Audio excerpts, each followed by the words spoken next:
much. I have everything planned into January, which is going to be season 3. As you guys know, I started Lillee Jean Talks Live as a way through COVID to connect with people. So once COVID starts kind of ebbing, we're going to start going into some fun things that I think you guys will really like. Thank you. Yeah, I have a braces update coming soon, which is going to be so much fun. It's not attached to the molar bands anymore. It's attached here. So the cone beam scan is good. There's no impaction like on a root. So it's just pulling straight down, which is really great. I got my attachments off here. So my molar teeth still have attachments, but my canines, they don't. So it's pretty exciting. Hey, How are you doing? I'm well. How are you? I'm okay. Oh my god, you're so cute. Because I was thinking the same thing about you. Okay, so I kind of like told everybody a little bit about like, who you are, how amazing you are, really. I mean, the adversity you faced and your family itself is incredible. So definitely I want to get into that because Ida B. Wells, I mean, this is like the woman. I mean, she did amazing stuff. Yes, she definitely did.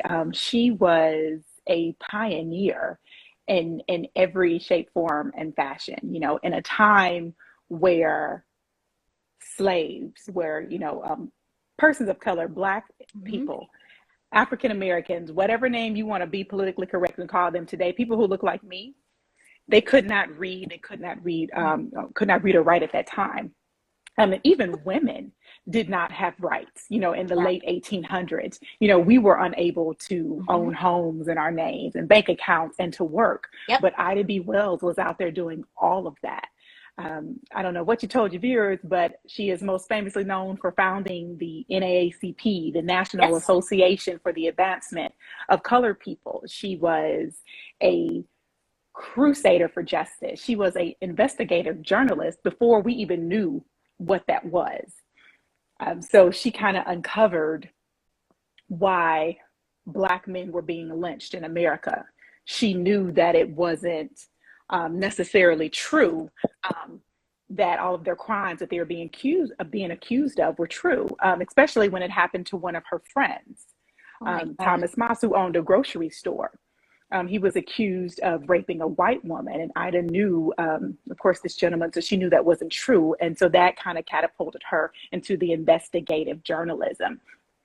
So she discovered that it was only successful African-American men that were being targeted. And in order to get rid of them, because they were threatening the white man with their success. They were competition. So the white man would just say, hey, you raped a white woman, and then off with their head. And so, oh my God, Tiana. Yes, that was as Yes, quickly as it would happen. And so Ida B. Wells was one of the first to say, hey, no, this isn't right. All Black men are not just raping, white women. That's just not in their DNA. That's just not what they do. And so, she was uncovering that here in the South. She went as far as New York. She even went to London, England, and was telling them, in the 1800s, she was so fearless. I mean, this is incredible because, I mean, she risked her life for all these people. Absolutely. I mean, she could have gotten killed, Tiana, and there she was as a pioneer, this strong, fierce woman defying all odds. I mean, I read something that even people on her own side were like, hey, maybe you should just shh. And that's right. Right. So she was getting it from both sides. Yeah. Even, people in her community, people of color, even her family members were saying, hey, you don't need to rock the boat because the Ku Klux Klan, they're going to come kill me and my family because of my association with you. So you should not do this. But Ida knew that her calling was bigger than death, that it was bigger than fear. She knew that, if you don't stand for something, what's the point of living? What's the point of living if you're not going to die for something? Well, true. Right? If you don't have anything inside and you're not adding something to the world, why are you here? She added more to the world than just even the words she spoke. I mean, absolutely. Yes. And so she herself was an entrepreneur, and a pioneer. She bought the Memphis Free Speech and Headlight newspaper. So she was co-owner of that. Again, a Black woman at that time Very owning sensational, yeah. owning a company and working. And when she began to publish these articles about the truth behind the lynchings, Mm-hmm. the white mob burned down her newspaper office while she wasn't there. She was out, crusading, visiting another state, and they burned down her office. They said if she ever returned to Memphis, they would kill her. They put a price out on her head and had, bounty hunters looking for Ida B. Wells. So Ida, took her family. She went to Chicago. And so that's where a lot of my family resides today, because that's where Ida died and had her descendants there. But yeah, the city of Memphis, the citizens of Memphis ran my great-great-grandmother out of town. And now where her newspaper office stood on the iconic Bill Street is just a marker that says, Ida B. Wells, and has some history about her. But that's it. That's it until this past July 2021, July 16th, actually, Ida B. Wells' birthday. The city of Memphis put a statue of Ida B. Wells overlooking Bill Street. So now I like to think of it as Ida B. Wells kind of watching over Bill Street. Like, no, now I'm watching you. You guys are watching me, but now I'm watching you. So. Hold on. Wait, hold on. If you're wait, where are my glasses? Oh my God. Oh, wait, hold on. We're gonna twin for a second. Oh, you have glasses? Okay, wow. I never seen you with glasses. Okay, four. That's it. Okay. Guess we're watching each other now. No, but I mean, I do like how finally she got something that said, this happened. Stop trying to cover this. Stop trying to take her legacy away. I mean, that's sensational. Owning a paper, crusading around, fighting for the truth when everybody around you says you're wrong. I mean, that's it. Yeah. And one of my favorite stories of Ida, it's an unsung story. Mm-hmm. So I wrote a play about it. It's called The Lady's Car. Ooh, okay. So my favorite story about Ida is when she was about 20 years old. She was on her way to work, and she was riding a train to Memphis. And so she purchased a first class ticket to sit in the first class ladies' car. Now, the ladies' car was sort of like today's first class, business class on an airplane. It was more formal. Mm-hmm. It was more respected. There was no smoking, no drinking, swearing there. So that's why she wanted to sit in the ladies' car. She didn't want to sit in the colored car. So she was able to purchase a ticket, and she was able to board the train. Well, as the train, took off, the conductor came in and asked for her ticket. And so, she gave him the ticket, and he's like, well, you're not supposed to be here. You need to go to the colored car. So Ida, being the lady that she is, she said, I will not go to the colored car. They smoke and drink, and I don't want the smoke in my hair. He's like, so I'm going to stay right here in the ladies' car. Okay. Yes, it's right. Yeah. So he's like, I'm not going to ask you again, because of course it's the white conductor, Yeah. He's like, you need to get up and go to the colored car to sit with your own people. And she's like, and I'm not going to tell you again. I'm going to stay right here. Ida snapped. So he put his hands on Ida and tried to physically remove her from the seat. So she fastened her arms around the seat in front of her and put her legs around the seat. So she was bearing onto the seat.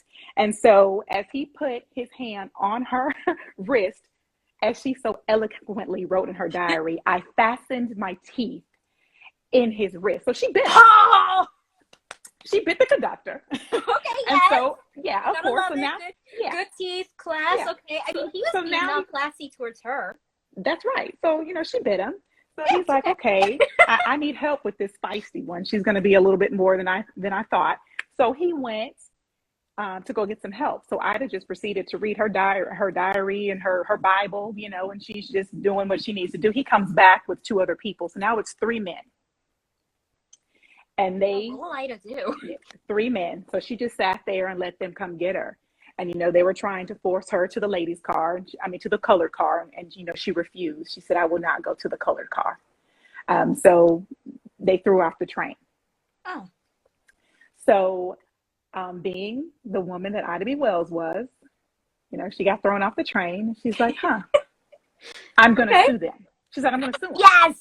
Oh my God, that's unheard of. Yeah. I mean, so it was, whoa. it was. And in like 88, it's the late 1800s. So Ida's like, I'm going to sue them.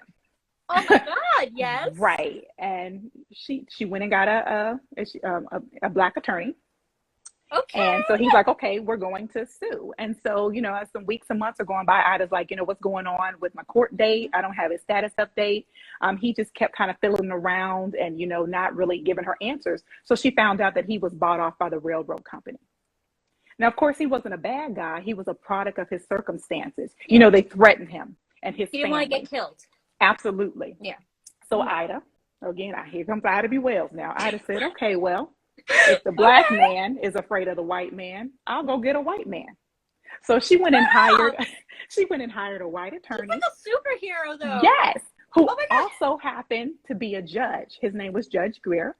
So Judge Greer represented her. Oh my God. And Judge Greer petitioned the court. He told them that although the cars, one was dedicated for colored and one was dedicated for white, they were separate but not equal because there was no first class for colored people. So see, Ida B. Wells pioneered the separate but equal. She went in there.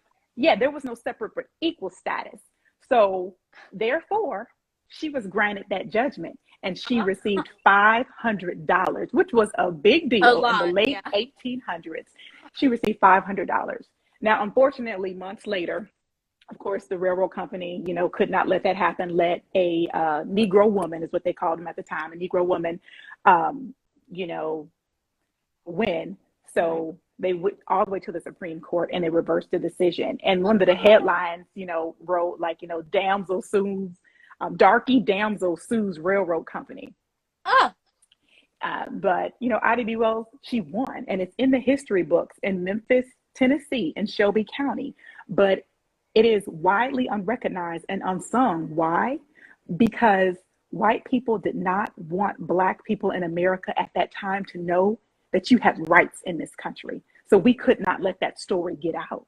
Mm-hmm. And so again, she's always credited with founding the NAACP, but that wasn't until 1919. She did this in the 1800s. And this is what catapulted her to be the freedom fighter that we all know, where she went up against a railroad giant by herself and won. I mean, I think people in the room need to visualize that. This Black woman went up against not just the white man, but white business. Yes. And I mean, the fact that they were able to pay off, her lawyer, it's like people need to visualize this is like a tiny woman physically, but mentally and the being is not. This is like a tycoon inside. I mean, whoa. Absolutely. So I love to Tiana. share the story of the ladies' car and the Chesapeake, Ohio Railroad anytime that I get a chance, because it's a story that needs to be bigger than her founding the NAACP. Oh my God, because in 2021, women need to know that we can go up against a corporation, that we can go up against a man that is disrespecting us, by any means, whether it's, Oh my God. making a comment on our appearance or throwing us off of a train. We do have rights and we can win in the court of law. So, everybody, please go research the ladies' car and the phenomenal Miss Ida B. Wells, because that is the story that I want everybody to leave here with, remembering. Oh my God. I feel so empowered after everything that you said, because I like how Ida B. Wells said she wanted equal, but she dreamed bigger. She wanted bigger. And it's like, to really envision this tiny little lady doing all this big stuff, it's like, right. Wow. Right. How does that feel that you are the descendants of that? I mean, I see you smiling so much, so I know it must feel like you must feel proud, but it's like, yes. Wow. How does that feel keep on her legacy in a way? It depends on the day. Okay. More often than not, I am happy and I feel proud. And on other days, it feels heavy. And because of that is when I find sometimes my eternal struggles or things that are going on, when our nation is in a state of unrest because of the woes of Black America. Yeah. I just kind of feel like I have to do more. 'Cause I'm like, look what your ancestor did in a time where there wasn't social media, in a time when many of her peers could not read or write. So sometimes I just feels heavy, like I'm not making a big enough impact and that I have to do more. And those are the times when I just kind of get on my knees and pray to my God and my ancestor. And more often than not, she will respond to me. That's beautiful. That's really beautiful. I mean, we all have times of doubt, but it's how we come out of that doubt and how we overcome that. And through prayer, through connecting with something spiritually, I think that's really beautiful and a message that during COVID, people really could heed. Very much so. Now, something that I don't really notice on you, but I know you wanted to mention, limb difference. Okay. Yes. So I gotta be honest, when you first told me about that, I was like, where? I had to look. I'm sorry, Tiana. I had to look. It doesn't bother me, but apparently it bothers some people, and Definitely. that's not cool. No. So I definitely want to go into that with you because you're beautiful and you have such a cute hand. I don't understand people. Well, thank you. Some people don't think it's so cute. But yes, I was born with a birth defect called symbiodactyly. And that just means that all of my hand did not form. So some people have more than, some people have less than, what I have, but I actually have fingers and I have fingernails, but the bones did not finish developing. And so that has, of course, changed the trajectory of my life. And I have started advocating for those who are different because I try to be the person that I needed when I was 6, when I didn't know anybody who looked like me. Because again, this is a time when we didn't have the internet or Instagram that you can go look on. And I just thought that I was the only person in the world that looked like this. And every time I left my house, I was being, ridiculed or bullied, whether it was at school, by a classmate, or sometimes it was by their parents if I was staying at their house, for a sleepover. Yes. So, people would just kind of get shocked. And I don't even want to say get shocked. People still are sometimes shocked at my hand because they've never seen anything like it. And I will say that I haven't seen too many people like me, especially in person. Now I can, find pictures that look like me online. But to have somebody that's identical, with a hand like mine, it is a rare circumstance. But I like to always speak about this just to kind of bring awareness, how we need to spread kindness. Yes. And, just be a little bit more kind to one another. I was born like this, as I told you. So now there's not much you can do to say to me that's going to make me angry or sad anymore because I've heard it all at this point. But those of us who aren't in a place that I am now in my life where I can handle it, we just need to be more kind. We need to teach acceptance. We need to teach our kids and our friends and family, because sometimes it's not taught during childhood, that it's not okay to tease, it's not okay to point, it's not okay to stare, and it's not okay to be in other people's business as well. Some of us don't like let's just a stranger. Yeah, let's just say some of us don't want to be grocery shopping and you come up and say, "Ew, what happened to your hand?" Tiana. I just want to buy my my bread. I didn't come in here for that.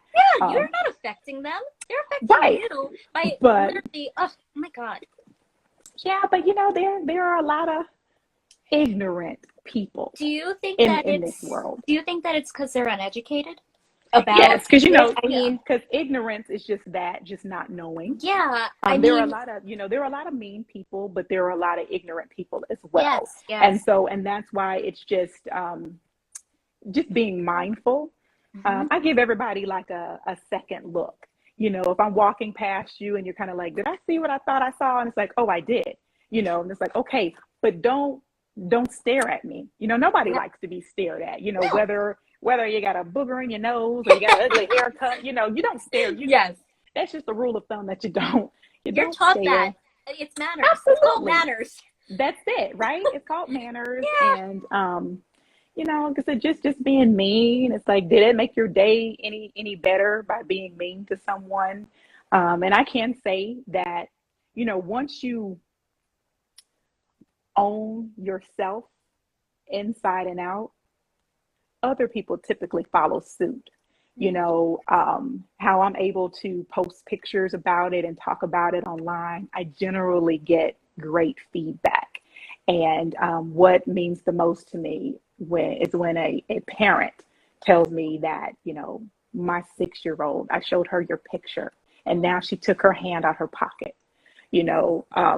so that just means the world to me. And I'll say a few months ago, I was at the pharmacy in Kroger and I saw a little girl who had a limb difference. It didn't look quite like mine, but she had a limb difference. And so I made it a point.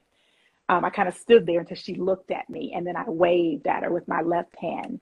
And she got so excited. She said, Mama, look at her. It's moments like those. Yeah. And so, we just kind of, because of COVID, we did an elbow bump and, I just left. It's moments like that. I mean, yeah. I know like everybody gets down sometimes, like you talked about, but it's moments like that that make everything so just in place, worthwhile. I mean, I think people making fun of a limb, it's like, matters. Didn't anybody tell you to not stare? Didn't anybody tell you that we're all made differently because that's what God created, difference? Definitely manners. And, my limb difference doesn't affect my mind. Sometimes people, when they see that, they want to speak to me this slowly because they don't think I can understand. Oh, wait. Are you serious? Correct. Yes, I am serious. I have a master's degree. I have an MBA. I can type. I can do everything that everybody else has. People will say, well, how did you get here? I drove myself, so don't put limitations on people who are different than you. We do, because that's just it. It's just different. I do everything differently than you. I can't tie my shoes the way that you tie them because I don't have what you have, right? You still do it. But I still get it done, yeah. Right? So we don't, let's not put limitations on those who look different, because again, I was born like this. So I don't know any other way. So I had to learn to use what I got, and just work it out. Do you think it's annoying when people like you said, like the speech thing? Do you think it's annoying when people try to offer their assistance to you when you're perfectly capable? It is annoying. However, I have to practice kindness as well, and I have to recognize. That's the fact. Yes. Right. Okay, I really recognize when they're just being ignorant, when they're ignorant and they don't know any better, and they're genuinely, trying to assist me. Because usually if I need assistance, it's because somebody else would need assistance as well. Like if I can't open the pickle jar, it's because no person can, because it's just too tight. It's not because my hand is like this. So, but again, if somebody offers, their services to me, I'll let them know I'm okay. And if they continue, are you sure? And I kind of let them know, if I need some help, I'll let you know. But generally, I don't need any help. Well, that's important to note, though, because talking about limb difference, it's okay. Well, don't stare, don't do this. But also, if I need help, I'll just ask you. I'm not stupid. That's it. So I think that's actually very vital, because I assume people are just, I'm going to say it, assholes towards you sometimes. And that is the case sometimes. Sometimes people can definitely do that. I'll say, like in high school, when I walked into the lunchroom, everybody got quiet. And I'm just like, what's going on? And I kept walking, and somebody tried to draw a picture of my hand, and they wrote on there like, "Look at my ugly hand" and stuff, and they put that on the lunchroom, cafeteria wall. When I was in high school. So yeah, people can be mean. But guess what? Now them same folks are DMing me on Instagram asking for a job because they saw me on CNN, because they saw me on the Today Show. Kids are cruel. Kids are cruel, but also from parents not educating them on things like this, they are cruel. I mean, the parents do need to be held responsible for things like that, I feel, because there's no reason that should have happened to you if they were more educated. Right. And to tie my limb difference in with my legacy. So, because of my ancestor, I was introduced to the limelight, at a young age. And I've always been very shy. I still am shy. And, put the limb difference on top of that. I didn't like all eyes on me because they would not focus on me and what I was saying. Everybody's kind of just focusing on my hand. And all of a sudden, they don't care about Ida B. Wells.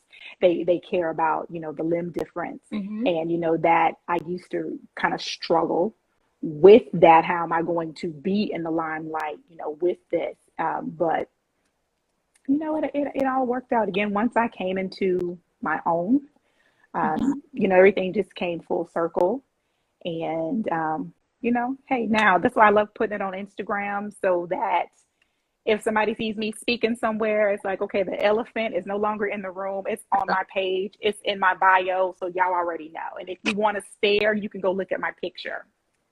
Okay, so you come prepared. Let's just say you come prepared, and you expect them to treat you with dignity and respect, as they should. And in a way, this could parallel the the train, because she was being treated unfairly. She was being treated without class. That's it. In a way, Absolutely. it parallels, because that is what happened to you more personally. Yes. With the limb difference. Right. And see, because of this fiery ancestor that I have in my DNA, that always overcomes the shyness. Because see, the shy, frail Tiana that doesn't want anybody to look at her. I'm like, hey, that Ida B. Wells will come out. I'm like, what you staring at? Oh, Tiana, that's I thank you for sharing that with me, though. That is actually very vulnerable, and not many people would say that. So I think it's very strong to say, like, hey, I do have that side, and a lot of people don't know this about me, but I have a very shy side. When I'm on, I'm on. But when I'm off, I really just want to have my blanket over my head and watch Netflix. That's it. I mean, I'm simple, but I would rather just be left alone. Wow. So yeah, that's, I find that a lot of people, a lot of media personalities are shy. And so, it's amazing how you are able to jump on here, even though you are shy, because people who aren't shy don't understand the struggles, how much effort it takes. Come out of that shell. To show up, like before the live, I'm like, oh, I might need to do some push-ups or something. I'm like, but I don't have time, because I'm like, I was working. Wait, did you?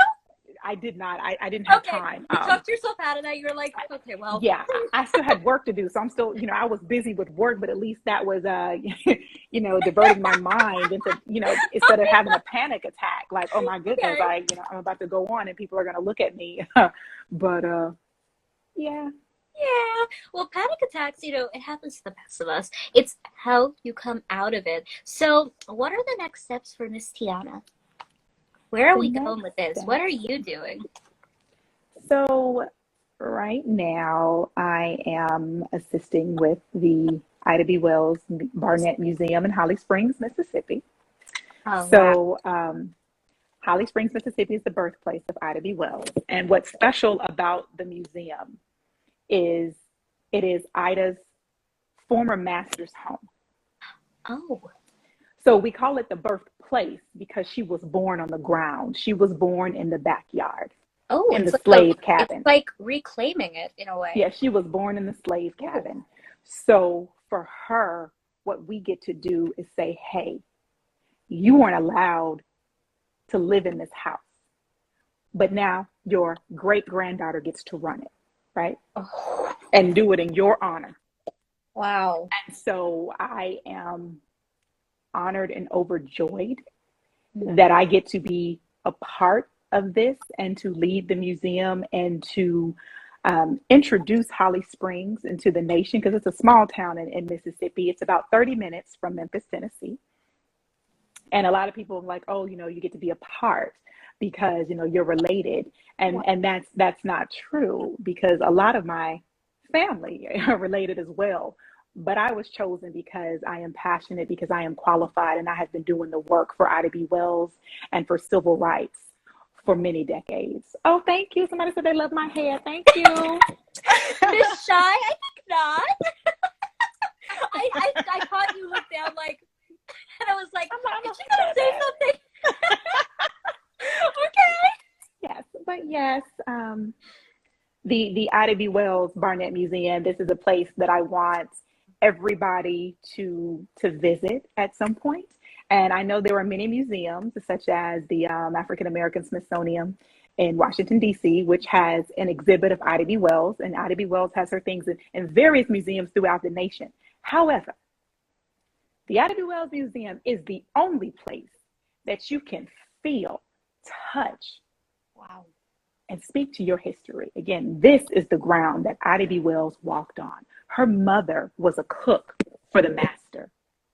Ida B. Wells' father built that house. Her father was a slave, and his master was also his father. So because of that, his father / master made sure that his slave son was able to develop a trade, and he was a carpenter.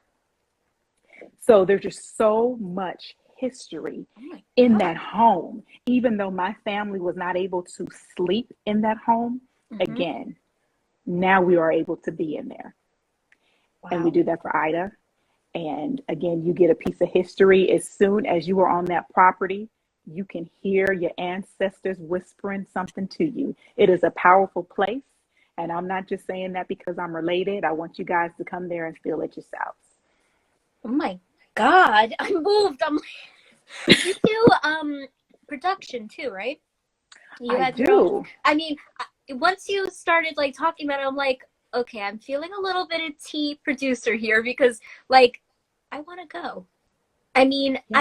I want to see this. Wow. Tiana. Yes, I would love you to come down, and I can host you and your family. And yes, my production, Tiana Ferrell Productions, we produced the Ladies' Car, which is that fascinating story I told you about the Chesapeake, Ohio Railroad and Ida B. Wells. So we are on a hiatus due to COVID-19. Of course, we did a great run in 2018 and 2019. We're trying to bring that back safely. Very cool. So we definitely want to perform again in the Southeast, especially in Ida's stomping grounds, such as Holly Springs, Memphis, Chicago, Arkansas, New York, and even London. They love her in London. Oh, wow. So we definitely assist with that. And I'm working on some other TV projects with the production company, but with gag orders and non-disclosure. Yes. That's all I can say. But, we got some great things in the works, you guys. Okay. Yes. We got some great things working. So yeah, that's it. And I have been a publicist forever.